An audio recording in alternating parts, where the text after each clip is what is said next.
안녕하십니까? 2024년 8월 2일 금요일 인도네시아 헤드라인 시작합니다. 첫 번째 소식입니다. 동남아시아 외교장관들은 지난 주말 인도태평양 지역에서의 군비 경쟁 가능성에 대한 우려를 표명했습니다. 이들은 국제법 준수와 아세안 메커니즘을 통한 대화 주도적 해결이 갈등을 방지하는 데 중요하다고 강조했습니다. 이러한 내용은 미국, 중국, 러시아 등과의 연례 회의 후 발표된 공동성명에 포함되었습니다. 참고로 최근 미중 갈등으로 동남아시아 국가들은 외교의 한계를 시험받고 있습니다. 이에 증가하는 군사활동과 빈번한 대립 사건 속에서 아세안 외교장관들은 대량 살상무기 없는 지역 유지를 위해 노력할 것을 촉구했으며 자율무기 시스템의 부정적 영향과 군비 경쟁 가능성에 대한 우려도 표명했습니다. 아세안 장관들은 이번 회담에서 지역의 중심적 역할을 유지하고 아세안 주도의 메커니즘을 통해 갈등을 해결할 것을 재차 강조했습니다. 또한 동남아시아 비핵지대 조약에 대한 국제적 인정을 촉구했습니다. 다음 소식입니다. 올해 2분기 한국의 인도네시아 투자가 미국과 일본을 제치고 전체 3위를 차지했습니다. 자카르타 포스트에 따르면 2분기 인도네시아 외국인 직접 투자 규모는 133억 5천만 달러로 전년 동기 대비 16.6% 증가했습니다. 국가별로는 싱가포르가 46억 달러로 1위, 중국이 39억 달러로 2위를 차지했습니다. 한국은 13억 달러로 3위를 기록했으며 그 뒤를 미국과 일본이 이었습니다. 바흐릴 라하달리아 인도네시아 투자부 장관은 현대차그룹과 LG에너지솔루션의 배터리셀 합작 공장 HLI 그린파워가 최근 준공된 것을 언급하며 한국이 미국과 일본을 추월한 것은 매우 역동적인 현상이라고 평가했습니다. 이어 앞으로도 한국의 대인도네시아 투자가 늘어날 것으로 보인다며 KCC와 LG의 투자를 강조했습니다. 이에 대해 전문가들은 한국의 투자가 인도네시아 정부의 전기차 생태계 구축 정책과 맞물려 있어 장기적으로 중국과 어깨를 나란히 할 것이라고 전망했습니다. 다음 소식입니다. 중국이 미국 인플레이션 감축법 적용을 위해 인도네시아 니켈 사업 지분 매각을 추진 중입니다. 주요 협상 파트너로는 한국 기업들이 거론되고 있습니다. 인도네시아 해양투자조정부 투자광물조정차관에 따르면 중국 기업들은 고압산 침출 플랜트와 계획 단계의 플랜트에서 한국 인도네시아 기업들과 협상을 진행 중입니다. 이는 전기차 배터리에 사용되는 니켈 소재를 생산하는 방식입니다. 참고로 미국 인플레이션 감축법에 따르면 기업들이 중국, 러시아 등 해외 우려기관으로부터 전기차나 배터리 소재를 공급받을 경우 세금 감면 혜택에서 제외됩니다. 또한 관련 기업 지분이 25%를 넘는 합작 법인도 보조금 지급이 제한됩니다. 이에 인도네시아는 이 문제를 해결하기 위해 미국과 획기적인 광물 계약을 협상해왔습니다.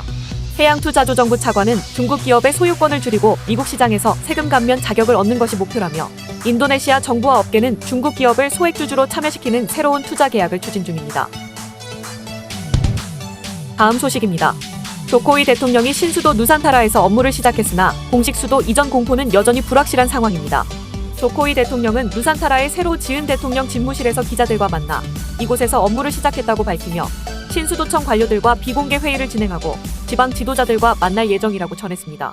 특히 조코위 대통령은 인플루언서들을 누산타라로 초청해 함께 오토바이를 타고 돌아봤으며 새 대통령궁에서 하룻밤을 지낸 후 물과 전기, 인터넷 연결이 잘 됐다며 첫날 밤이라 깊이 잠들지는 못했다고 말했습니다. 이어 많은 공사가 여전히 진행 중이며 완공까지는 10년에서 20년이 걸릴 수 있다고 덧붙였습니다.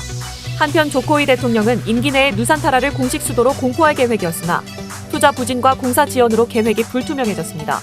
특히 차기 대통령인 프라보워 수비안토 당선인도 취임식을 자카르타에서 하겠다고 발표하며 수도 이전 공포는 조코위 대통령의 임기 내에는 이루어지지 않을 전망입니다. 다음 소식입니다. 현대차 그룹이 인도네시아에서 지상과 항공을 연결하는 모빌리티 기술을 선보였습니다. 지난 29일 인도네시아 신수도 인근 사마린다 공항에서 열린 공개 행사에는 인도네시아 교통부, 신수도청 등 정부 관계자가 참석했습니다. 이번 행사에서 현대차 그룹은 지상 항공 통합 모빌리티 기술을 소개하고 현재 이용 환경에 맞춰 서비스를 최적화 고도화하기 위한 계획을 발표했습니다. 이어 수요응답형 교통수단 어플리케이션을 통해 현대차 전기버스 카운티 EV를 호출하는 체험 기회를 제공했으며 한국항공우주연구원의 오파브의 비행 시연도 진행되었습니다. 참고로 인도네시아는 넓은 국토와 많은 군도로 인해 미래 항공 모빌리티 사업의 성장 가능성이 높은 국가로 평가받고 있습니다. 현대차그룹은 2022년부터 인도네시아 신수도청과 협력하여 미래 항공 모빌리티 생태계 구축을 위한 업무 협약을 체결하고 현재 실증을 추진해오고 있습니다. 한편 이번 행사에는 2028년 상용화를 목표로 개발 중인 신형 기체 SA2 모형도 전시되었으며 인도네시아 정부 관계자들은 신형 기체의 디자인과 성능에 큰 관심을 보였습니다. 다음 소식입니다. 인도네시아 정부는 프라보워 수비안토 대통령 당선인의 무상급식 공약을 이행하기 위해 내년에 우유 300만 톤을 수입하기로 했습니다. 농업부 장관은 무상급식 공약을 지키기 위해 내년에 필요한 우유 수입량을 발표하며 앞으로 5년 안에 우유 수입을 줄일 수 있는 프로그램도 마련할 계획이라고 설명했습니다. 참고로 현재 인도네시아는 소비되는 우유의 80%를 수입에 의존하고 있습니다. 이에 인도네시아 정부는 수마트라 섬 서부와 자바섬 동부 등 낙농업이 가능한 지역에서 우유 생산을 늘리기 위해 투자자 확보와 낙농업 활성화 정책을 추진할 계획입니다. 또한 무상급식에 필요한 식료품 공급을 위해 농장 현대화 지원도 강화할 예정입니다. 한편 프라보어 당선인의 무상급식 정책은 인도네시아의 성장 잠재력을 끌어올릴 핵심 공약 중 하나입니다. 세계식량계획 WFP는 학교 급식에 1달러를 투자할 때마다 최대 9달러의 경제적 이익을 얻을 수 있다고 추정하고 있습니다. 하지만 무상급식 정책의 재정 부담이 문제로 지적되고 있습니다. 내년도 예산안에서 무상급식 예산으로 71조 루피아가 배정되었으나 2029년까지 무상급식이 전면 확대될 경우 연간 450조 루피아가 필요할 것으로 예상됩니다. 이로 인해 세계은행 등 국제기구는 인도네시아의 재정 악화를 우려하고 있습니다. 다음 소식입니다. 도시명 실내 키즈 테마파크 기업 플레이타임 중앙이 인도네시아 시장에 진출합니다. 참고로 플레이타임 중앙은 우리나라 어린이 실내 놀이터 분야 점유율 1위의 전문 기업으로 전국적으로 200여 개 매장을 운영하고 있습니다. 플레이타임 중앙은 롯데몰 자카르타 법인과 신규 사업 개발을 위한 양해각서를 체결했다고 밝혔습니다. 이번 협약으로 플레이타임 중앙은 베트남, 몽골에 이어 인도네시아까지 사업 영역을 확장하게 되었습니다.